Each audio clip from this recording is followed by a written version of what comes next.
Fala, galera que vai fazer o concurso para soldado do Corpo de Bombeiros de Goiás. Eu sou o professor Renato da Costa, professor de Informática do Estratégia Concursos, e meu objetivo hoje nessa revisão de véspera é trabalhar com vocês muitas questões da OCP, inclusive as questões que caíram na última prova domingão, na prova para oficial, na prova para cadete. Então, a gente vai corrigir, são apenas 3 questões, mas cada questão a gente vai cercar aquele tema, ou seja, caiu uma questão de hardware, falando de periféricos, vamos trabalhar aí um bocado de questões acerca de periféricos. Caiu uma questão falando sobre phishing, vamos trabalhar um bocado de questões acerca da segurança da informação. Assim a gente vai cercando os assuntos e quem sabe a gente não consegue predizer o que vai cair amanhã, não é? Vamos lá, pessoal, vamos revisar. Vem comigo. Primeira questão.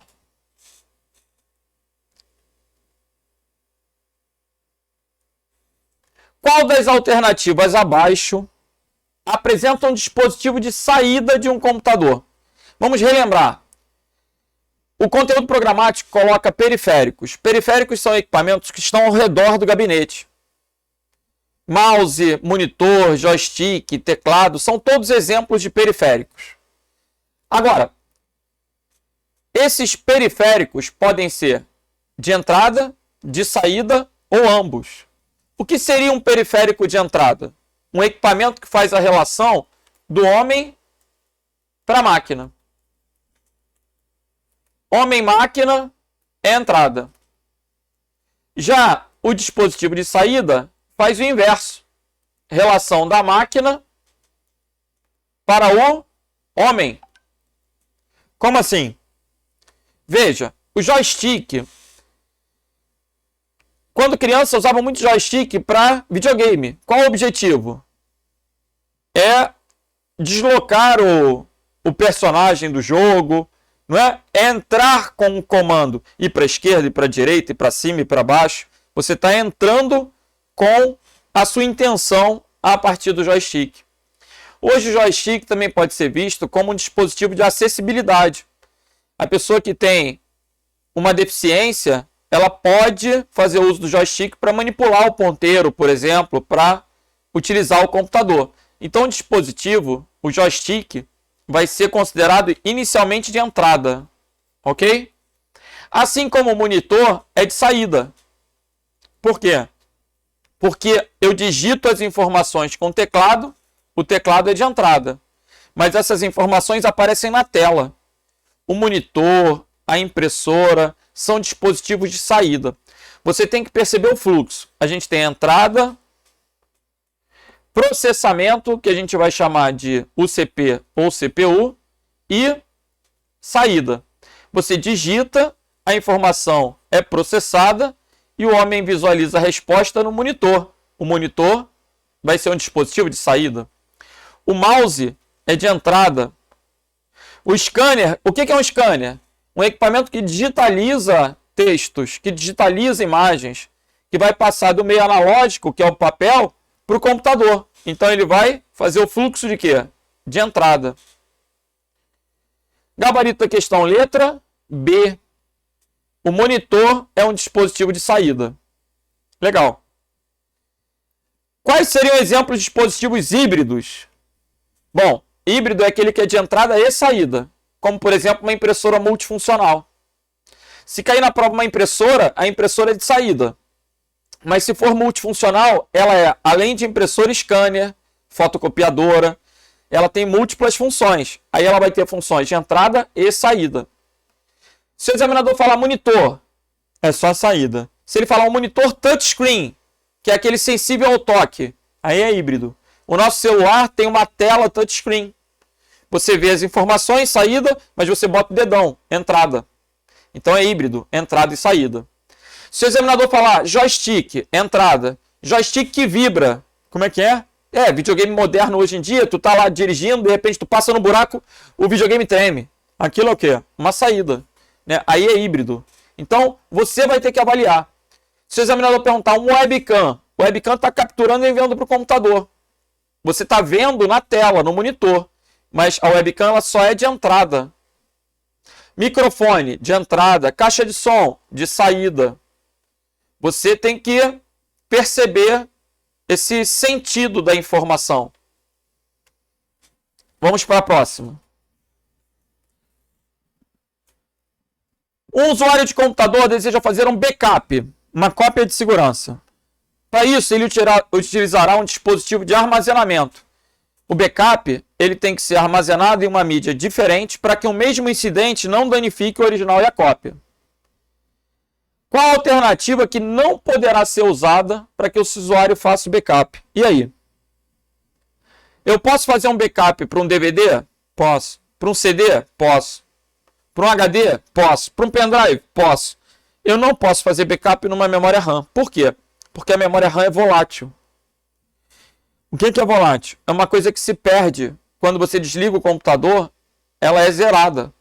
A memória RAM ela só armazena informações enquanto a máquina está ligada. Faltou luz, ela perde tudo.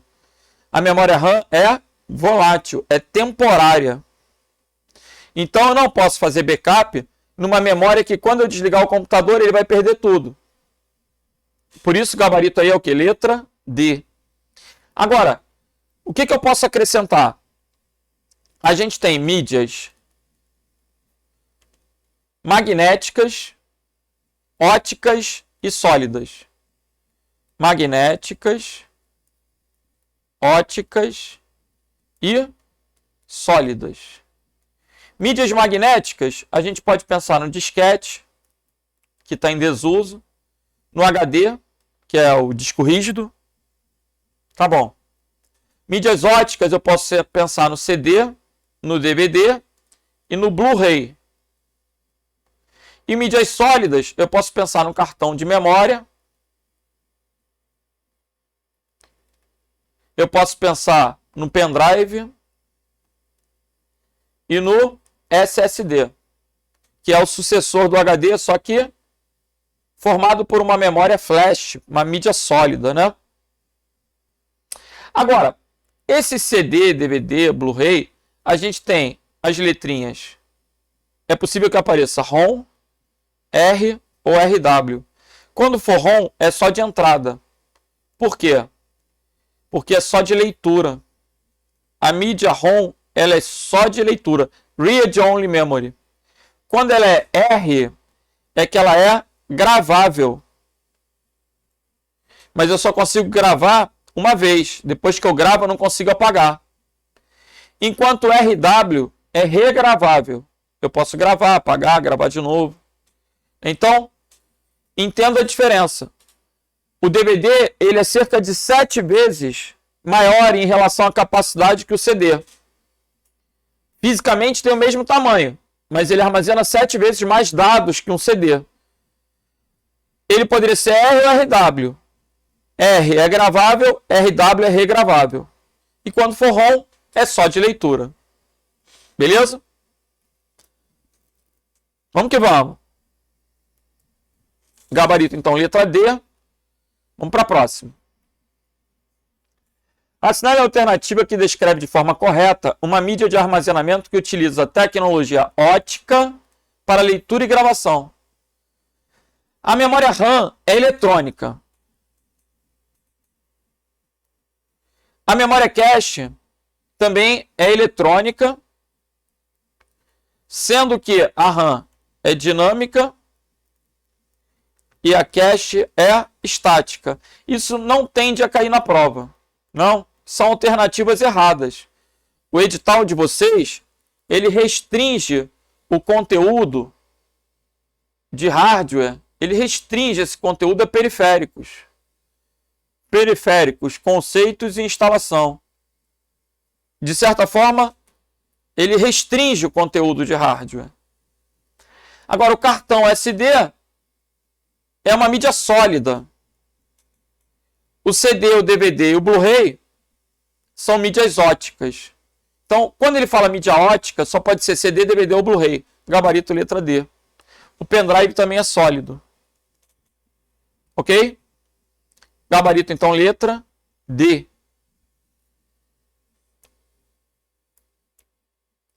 Assinale a alternativa que não apresenta um periférico de hardware.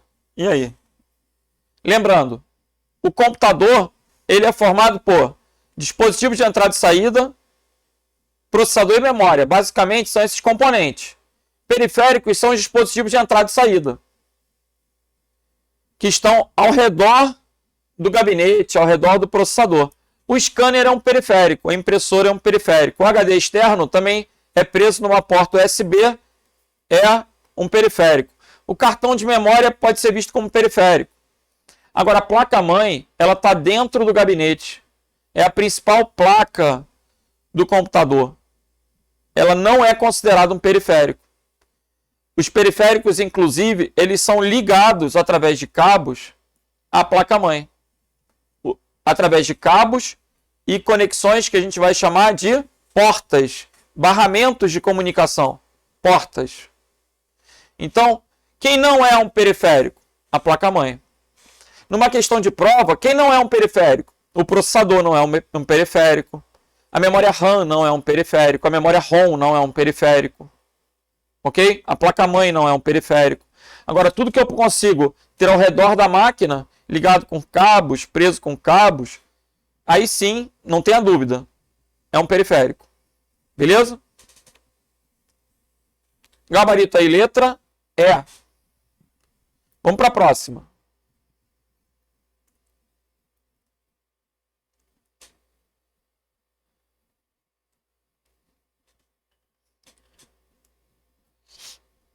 Mouse, monitor de vídeo sensível ao toque e webcam são dispositivos de... Gente, o mouse é de entrada. Todas são de entrada. Monitor de vídeo sensível ao toque é de entrada e saída. É de entrada e saída. Por quê? Ele é híbrido. É o monitor touchscreen. E o webcam? O webcam é só de entrada. Gabarito, letra C. Não confunda o webcam com impressora. O webcam é para capturar vídeo, capturar imagem. E essa imagem capturada é enviada para o computador. Vai aparecer na tua tela. Legal? A webcam é só de entrada. Gabarito, letra C. Vamos TRT. Os periféricos de um computador podem ser classificados como de entrada ou de saída. Qual das alternativas a seguir possui um exemplo de cada? De entrada. Mouse é de entrada, teclado é de entrada. Monitor é de saída, impressora é de saída. Microfone é de entrada, caixa de som é de saída. Gabarito, letra C. Teclado é de entrada, leitor de digital para botar o dedão é de entrada. O touchpad, que a gente usa no laptop para substituir o mouse, aquele pedacinho do laptop onde a gente passa o dedo, é de entrada. E o teclado também é de entrada, então o gabarito ficou o que? Letra C de Charlie. Ok?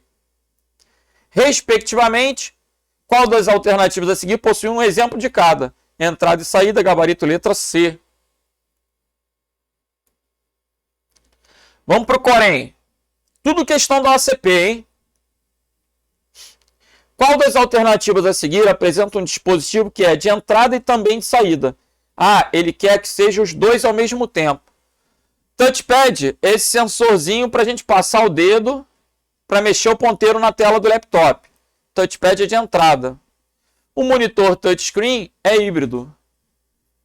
Gabarito, letra B. Um mouse óptico é um mouse, onde a gente tem um infravermelhozinho embaixo. É de entrada. Um teclado sem fio é de entrada, pode ser Bluetooth. Uma caixa de som é de saída. O único que é híbrido, que é tanto de entrada quanto de saída, é o monitor touchscreen, gabarito, letra B de Bravo. Agora a gente vai para a questão da prova de cadete do Corpo de Bombeiros de Goiás. Qual periférico a seguir representa um equipamento, um hardware, que não é um dispositivo de entrada e saída? Vamos lá, cartão de memória. O cartão de memória, se ele admite leitura e gravação, ele é híbrido. A leitura sempre é de entrada, a gravação é de saída. A leitura é o input, A gravação é output. Então, se eu posso ler e gravar, ele pode ser considerado como de leitura e gravação. Ele é híbrido, ele é de entrada e saída. Agora, a caixa de som, ela só sai. Se ela é só de saída, é a resposta. A caixa de som não é o microfone, é a caixa de som. Então é só de saída. Por que que a unidade de estado sólido não é a resposta? Porque o SSD também admite leitura e gravação. Eu posso tanto abrir um arquivo quanto salvar um arquivo. Logo, ele é de entrada e saída. Quando eu abro, a informação está entrando. Quando eu gravo, salvo, a informação está saindo. Impressora multifuncional. Ela é tanto impressora quanto scanner. Então ela também é de entrada e saída. Monitor de vídeo é de saída, mas com tela sensível ao toque, touchscreen, é de entrada e saída. Então um gabarito aí da questão, letra B de bravo. Compreendam que a mídia que é só de leitura, ela é só de entrada. Se a mídia permite leitura e gravação, ela é de entrada e saída. Então, um CD-ROM é só de entrada. Um CD-RW de entrada e saída. Estou entendendo. O que é esse conector do tipo P2? Ah, é o padrãozinho para ligar fone com fio. Né? É aquele plugzinho. Eu sou um péssimo desenhista, você percebe, né? O P2, ele tem dois tracinhos pretos. A gente tem o P1, que é um tracinho só, o P2 com dois tracinhos. O P2 normalmente está indicando que é estéreo.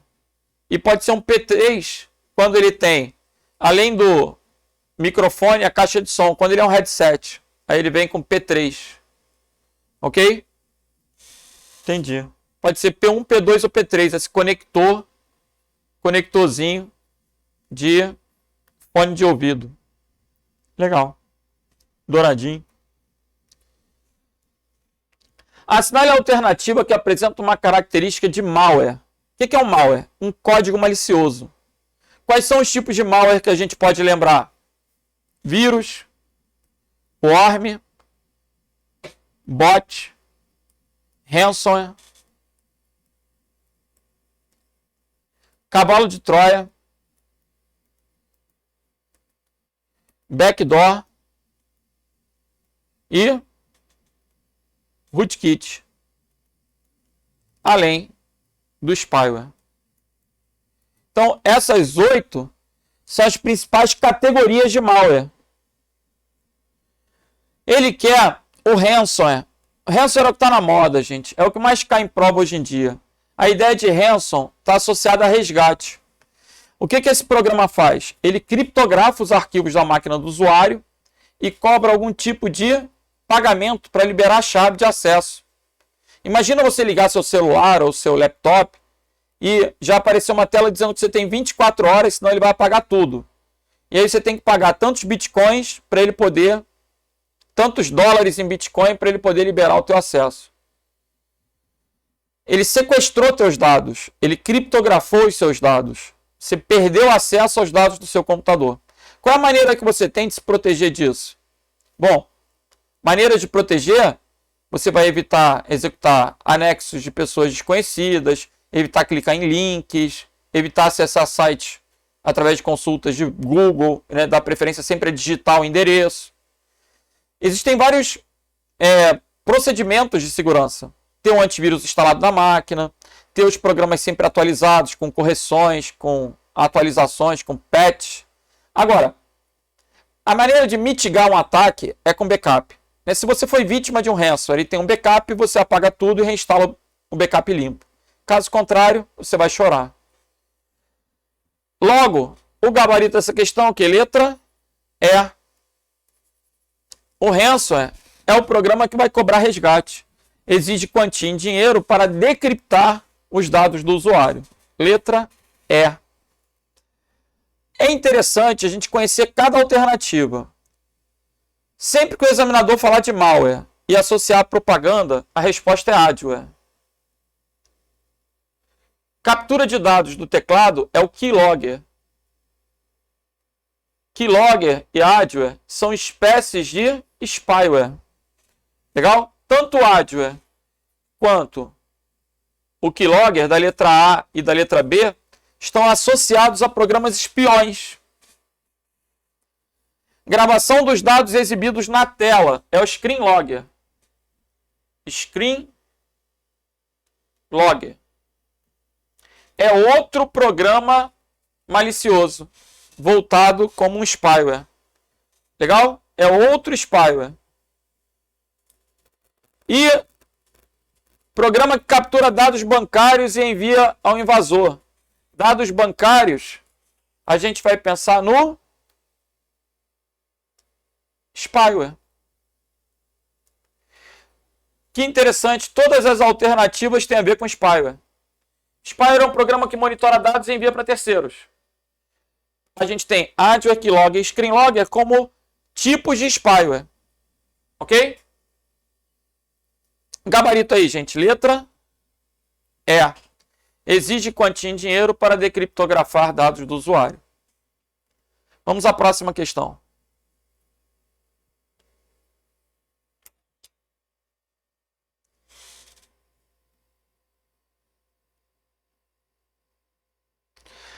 Uma prática dos cybercriminosos é enviar por e-mail links e anexos prejudiciais às pessoas que os acessam. Assinale a alternativa que apresenta o nome desse tipo de ataque cibernético. Enviar por e-mail links e anexos. Enviar e-mails fraudulentos. Quem é que faz isso? É o phishing. Gabaritozinho, letra C de Charlie. O que é esse papo de phishing? O phishing está associado a um pesca-trouxa. Pensa aí que esse phishing é uma pescaria. Embora com PH. Mas é um pesca-trouxa. Como é que é um pesca-trouxa? Ah, teu nome está no Serasa, clique aqui. Aí o cara, meu Deus, está no Serasa. Ele clica e pum. Ou ele vai para uma página clonada, ou ele pega um programa malicioso. É um phishing. Ah, você tem um parente na Nigéria que morreu. Se você quiser se habilitar para o inventário, clique aqui. Aí o cara, que bacana. Olha aí, ó. Eu tenho um parente na Nigéria, eu vou ficar rico. Lógico que é uma fraude. Aquilo é uma espécie de quê? De phishing. É o golpe da Nigéria. É o golpe da Nigéria. Tem esse nome mesmo. Eu preciso que vocês compreendam que não há dinheiro fácil, pessoal. Banco não pede senha por e-mail. São golpes relacionados o quê? A fraudes financeiras. A gente chama isso de phishing. Ok? Esse golpe da Nigéria, ele tem uma especificidade que pode cair na prova como golpe da antecipação de recursos. Onde o suposto advogado, ele pede para você depositar um dinheiro para ele poder dar início ao inventário na promessa de que você vai ficar rico. Mas aquilo é mentira. Existem diferentes tipos de golpes. O phishing, ele está sempre relacionado com fraude financeira. A antecipação de recursos, antecipação de pagamentos, você cai na lábia do cara, dando uma grana acreditando que vai ganhar o dobro. Uma pirâmide, alguma coisa desse tipo, né? Já é está associada a esse golpe da antecipação de recursos, ok? Então, voltando aqui. Assinale a alternativa que apresenta o nome desse tipo de ataque. É o phishing. Agora, o que são as outras alternativas? As outras alternativas são todos programas maliciosos. Aí a gente tem o adware, que está relacionado à propaganda. O worm é o verme, que congestiona a rede, consumindo recursos, se replicando,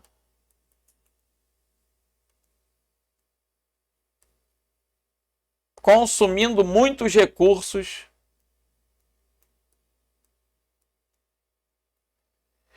A gente tem o phishing, que é a resposta, né, que é o golpe, a fraude financeira.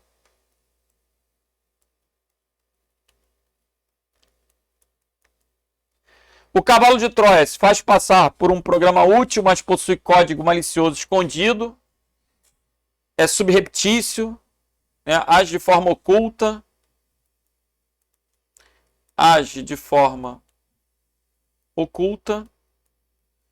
E o cavalo de Troia, a letra D e a letra E são a mesma coisa. Cavalo de Troia é Trojan. Então, tá na cara que não podia ser a D, senão seria anulada, porque a D e a E são iguais. Gabarito, letra C de Charlie.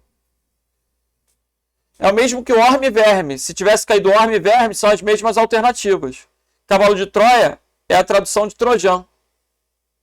Então, gabarito, letra C. Vamos lá para a Polícia Civil do Pará? Vamos embora. Qual é o aplicativo de segurança que é utilizado de forma específica e dedicada para barrar e remover de forma automática programas mal intencionados que visam espionagem? Programas que visam espionagem são chamados de spyware. Os programas que visam barrar e remover, combatem spyware, são os anti-spyware. Legal? Qual é o moral dessa questão aí? Existe antivírus. O antivírus é genérico. Ele combate tudo. Ele deveria se chamar, inclusive, anti-malware. Porque ele não diferencia. Ele trata todos os programas ruins, o antivírus. Agora, existem programas específicos. O anti-spyware, ele só vai combater spyware. Ou seja, adware, keylogger e screenlogger, que são exemplos de programas o quê? Espiões. Beleza? Se uma questão falar o anti-spyware combate adware, sim, porque o adware é um spyware.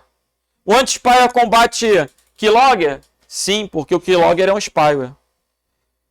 Então, outro detalhe é que eu não devo ter na máquina dois antivírus, porque senão um começa a achar que o outro é um vírus e começa a dar conflito, dá uma confusão danada na máquina. Mas ter um antivírus e um anti-spyware é bom. O antivírus genérico e o anti-spyware específico. Ok? Aí é legal. Beleza.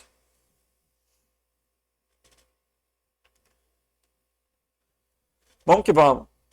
Qual o tipo de praga virtual, que é um termo bastante amplo para softwares maliciosos, é utilizado para gravar, registrar todas as teclas pressionadas em um teclado de forma secreta, ou seja, sem o conhecimento da pessoa, para que a pessoa que utiliza o dispositivo não saiba que ela está sendo monitorada. Esse programa, pessoal, a gente costuma brincar que ele é o programa do corno. O quê? É o cara que acha que está sendo traído, ele coloca isso na máquina da consorte, tudo que ela digita ele fica monitorando no log. Um log é uma espécie de diário, um registro, e key é de keyboard. Então, keylogger é o programa que captura as teclas, gabarito letra D. Veja, nessa questão o pessoal chorou por causa do spyware. Por que não podia ser spyware? Bom, na verdade, poderia. Porque o keylogger é um tipo de spyware. Então, é uma questão passível de recurso. O keylogger é um tipo de spyware. Mas se eu estivesse fazendo a prova, eu marcaria keylogger para não ter estresse. Quem errou deve entrar com recurso. Mas, para não errar, eu vou no específico. Quando ele coloca grava, registra teclas, é o keylogger. O keylogger, a tradução dele é essa, né? Keyboard log. Ele registra tudo que é teclado. Keylogger. Gabarito letra D. Aí você vai observar, o adware é um spyware, o keylogger é um spyware. Spyware é um termo genérico. Existe cavalo de Troia, espião. Mas quando ele coloca captura teclas, é o keylogger. Por isso, gabarito letra D de delta. E aonde que a gente pode estudar esse assunto? Eu tenho dúvida. A gente pode sempre se respaldar no livro disponível em cartilha.cert.br. É interessante fazer o download do livro a partir desse site, cartilha.cert.br. Beleza? Vamos para a próxima. A falha alternativa que apresenta a característica de uma ação maliciosa do tipo phishing, que é o pesca-trouxa. Programa já está errado. Phishing não é um programa. Programa é vírus, worm, bot, spy, cavalo de Troia, backdoor, rootkit. Todo malware é um programa. O phishing é um golpe. Veja, o antivírus não combate phishing, pessoal. Por quê? Porque o phishing ele vai ludibriar o usuário. A maneira que a gente tem de prevenir esse tipo de ataque é dando instruções, fazendo palestras, passando conhecimento para os funcionários de uma empresa, por exemplo. Porque a ideia do phishing é enganar. Então é aquele e-mailzinho que vai enganar a pessoa para ela clicar num link, para ela executar um anexo. É um golpe. Vamos ver. Programa que envia cópias de si mesmo para outros computadores. É o worm. A letra A é a definição do verme. Software que instala outros itens em um computador sob ataque. Me parece um rootkit. Letra C. Aplicativo que gera grande volume de tráfego para executar ataques de negação de serviço. Pode até ser um worm. Programa ativado em máquina infectada preparado para disparar ataques a outras máquinas. É o bot. Que torna a máquina uma máquina zumbi. A aplicação clone que solicita dados financeiros. Dados financeiros para fraudes. Golpes. Gabarito, letra E. Particularmente nessa questão da Prefeitura de João Pessoa, eu não gostei do termo aplicação. Porque eu teria que entender que trata-se de um e-mail, trata-se de uma mensagem por SMS, por uma mensagem nas redes sociais, contendo algum link, solicitando realmente senhas, números de cartão de crédito, dados para fraudes financeiras. Ok? Gabarito, então, ficou letra E.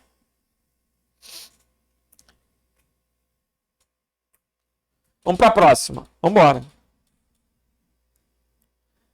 Acerca das noções básicas de segurança na internet,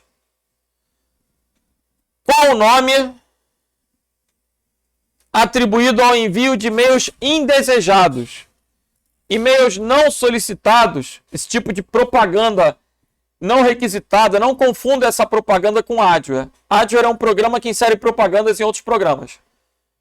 Adware é uma espécie de programa espião que vai mostrar a propaganda de acordo com aquilo que você digitou, com aquilo que você acessou. Mas aqui ele está falando de um e-mail. E-mails indesejáveis, que podem ser e-mails de propaganda, por exemplo, são chamados de spam. Spam é uma mensagem indesejada. Mensagem indesejada. Spyware é um programa espião. Cookie é um arquivo de texto que vai conter dados acerca da sua navegação. Ransomware é aquele programa malicioso que sequestra os dados da máquina, criptografa e cobra resgate. Gabarito, então, letra B de Bravo. E agora a gente chega na questão do Domingão de Cadete. Após clicar em um link de uma mensagem de e-mail, um usuário é direcionado para uma página falsa. É um golpe. Semelhante à tela de entrada da caixa de correio eletrônico do Corpo de Bombeiros Militar do Estado de Goiás. Como é chamado esse tipo de fraude? Esse tipo de fraude vai ser um phishing. Gabarito, letra D de Delta. Professor, o que é a letra A? A letra A é um ataque de negação de serviço distribuído. É quando várias máquinas sobrecarregam um servidor, congestionando ele e deixando inoperante. Ataque de negação de serviço distribuído. A letra C, ransomware, está associado a criptografia e sequestro. E adware a propagandas, né? Software que exibe propagandas, um tipo de espião. É o adware. Então, o gabarito aí ficou o que? Letra D. D de delta. Maravilha. Vamos que vamos. Mais uma questão do Corpo Militar, Corpo de Bombeiros Militar de Goiás. Durante a edição de um arquivo, a instalação padrão em português do Brasil para o Windows 10, qual a sequência de comandos para carregar uma lista de destinatários e endereços já criadas e salvas no Excel 2016?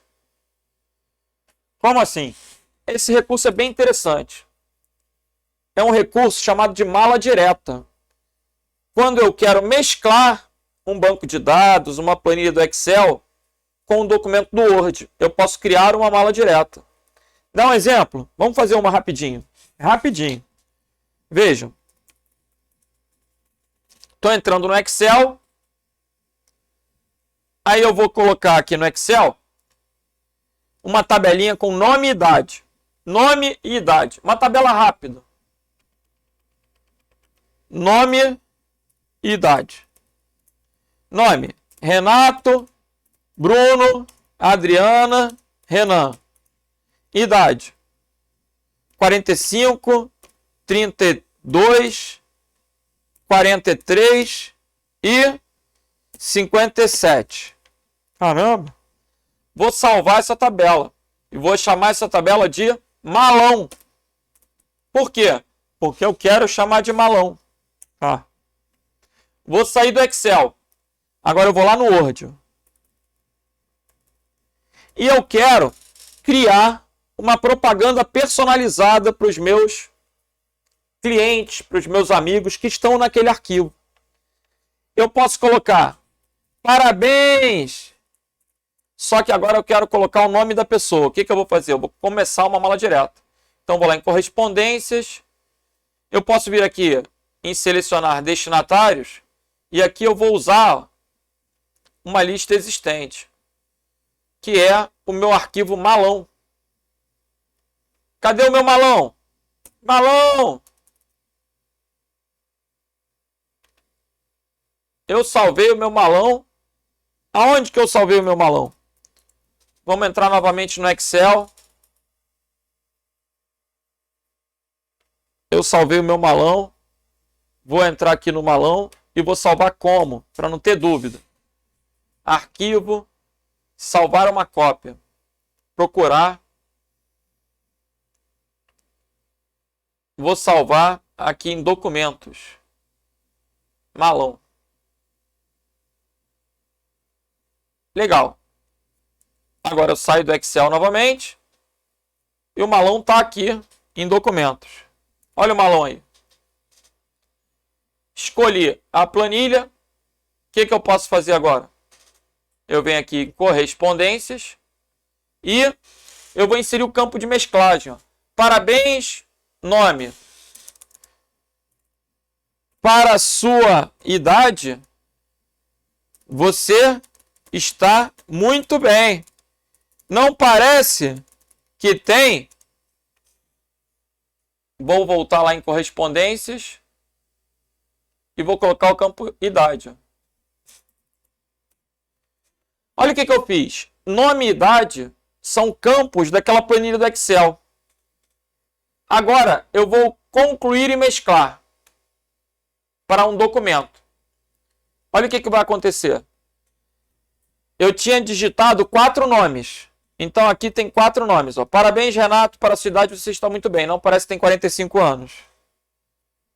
E aí? Parabéns, Bruno. Não parece que tem 32 anos. Parece ter 40 e pouco. A Adriana não parece que tem 43. O Renan não parece que tem 57. Pelo cabelo.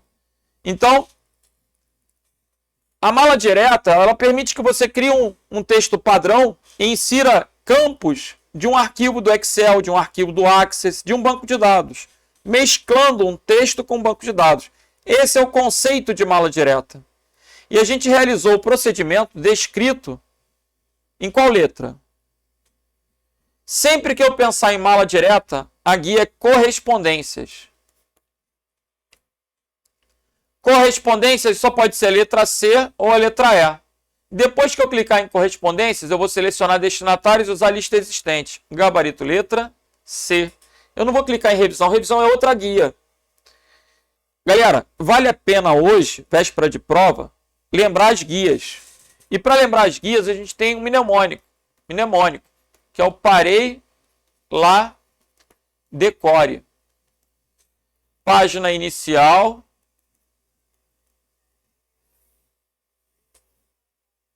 Arquivo, revisão, exibir, inserir.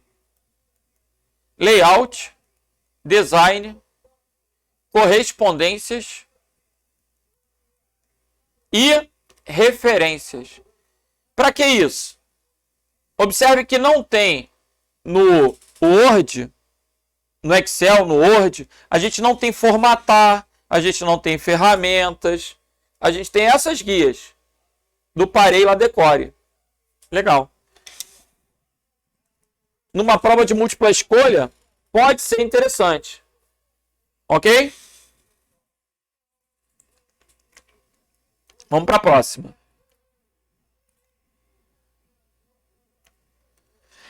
A formatação de um texto é importante para tornar o documento visualmente mais organizado e com melhor aparência. Tomando por base o Microsoft Word, é correto afirmar que: letra A. Não é possível copiar a formatação de um texto para um outro local. O que é a formatação? Negrito, itálico, sublinhado, cor, tamanho, tipo de letra, alinhamento. Eu posso copiar isso? Posso. Como? Usando o pincel. Letra B de bravo. É possível copiar apenas a formatação de um texto para outro local do texto através do pincel. Letra B. Então, gabarito aí, B de bravo. E a C? Podemos imprimir um documento. Imprimir é Ctrl P de print, tanto no Word, quanto no Writer, quanto no Excel, no Calc. Ctrl W em qualquer um é fechar. Ok? Então a letra C está errada. Na letra D, o Word não conta com ferramentas para mala direta. Claro que conta. Foi a questão anterior, de bombeiro. O que é a mala direta? Um documento padrão mesclado com um banco de dados, que pode ser uma planilha eletrônica, pode ser um arquivo do Access. Beleza? Letra E. O Word não permite que utilizemos formatações diferentes. Errado também. Permite sim. A formatação deve ser uma só em todo documento. Errado, né? Claro que eu posso ter um título em negrito, itálico, sublinhado, e o resto do texto não. Posso ter alinhamentos diferentes. Então, esse trecho de texto está errado. Vamos que vamos!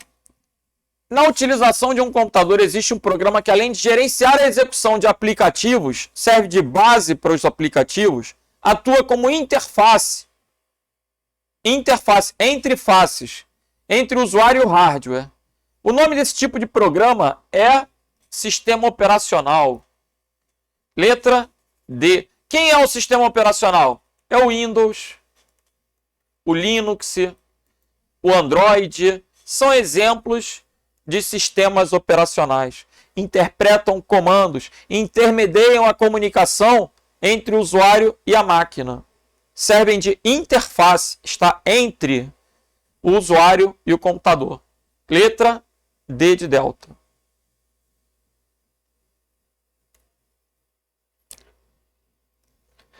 Acessando o Windows Explorer. O Windows Explorer que agora tornou-se explorador de arquivos. É a mesma coisa. Explorador de arquivos. Você selecionou um conjunto de arquivos e em seguida segurou a tecla Shift e pressionou Del. Galera, o que faz Shift Delete? Exclui um arquivo definitivamente, ou seja, sem passar pela lixeira. Lembrem que já existem hipóteses onde um arquivo não vai mesmo para a lixeira. Por exemplo, pendrive não tem lixeira. Se tu quiser apagar um arquivo do pendrive, não vai para a lixeira. Pendrive não tem lixeira. Cartão de memória não tem lixeira. Via de regra, mídia removível não tem lixeira. Disco rígido tem lixeira, SSD tem lixeira. Ok? A lixeira tem um tamanho. Se tu apagar um arquivo maior do que a lixeira, não vai para lixeira. Se tu apagar um arquivo do servidor de rede, não vai para lixeira. O servidor não tem lixeira. Se tu apagar um arquivo pelo prompt, tela preta do Windows, usando o comando del, comando, não é tecla. Não tem lixeira. Tá? Então vamos lá. Shift del exclui sem passar pela lixeira. Os arquivos selecionados serão todos colocados na lixeira. Colocados na lixeira se pressionasse del. O Windows abrirá uma tela de selecionar se a pessoa deseja bloquear a tela. Nada disso. Aqui é Ctrl Alt Del. Ctrl Alt Del é que abre esse menu com opções para fazer logout, bloquear a tela, trocar de usuário, abrir o gerenciador de tarefas. Esse seria o Ctrl Alt Del. Ok? Letra C. Os arquivos selecionados serão excluídos e será realizada a limpeza de toda a lixeira do Windows. Não vai limpar a lixeira não. O Shift del só vai excluir aqueles arquivos sem passar pela lixeira. Os arquivos selecionados são excluídos diretamente, sem passar pela lixeira. Gabarito, letra D. Letra E. O Windows exclui os arquivos selecionados colocando-os em uma lixeira na nuvem. Nada disso. É fato que o OneDrive tem lixeira, mas é outro recurso. Então, o gabarito aí é letra D. Galera, com isso, a gente vai encerrando essa nossa revisão de véspera para o concurso do Corpo de Bombeiros Militar de Goiás, organizado pela OCP. Quero destacar que amanhã eu ficarei em QAP aí esperando a prova. Assim que eu receber a prova da equipe do Estratégia, eu vou estar corrigindo, eu e toda a equipe de professores estaremos ansiosos esperando para podermos fazer a correção e o gabarito extraoficial já amanhã mesmo. Amanhã à noite, saiu da prova, galera, parte para o canal do YouTube para poder acompanhar a correção extraoficial e já matar a ansiedade, dirimir dúvidas ali, já ficar, né, com o resultado preliminar aí da sua prova, beleza? Se puder fazer a gentileza, segue aí o amigo. Meu Instagram é @prof.renatodacosta. Se tiver qualquer dúvida, manda para esse endereço, prof.renatodacosta lá do Instagram. Se for uma dúvida que dê para eu tirar de maneira rápida, eu respondo com muita brevidade. Legal? E terminou a prova. Se der, manda também o print. Quem sabe aí eu já vou adiantando e fazendo a correção para vocês. Beleza? Então, boa sorte para todos amanhã, muito sucesso e controlem a ansiedade, fiquem calmos para vocês arrebentarem. Vamos que vamos, grande abraço, fiquem com Deus, até a próxima. Valeu!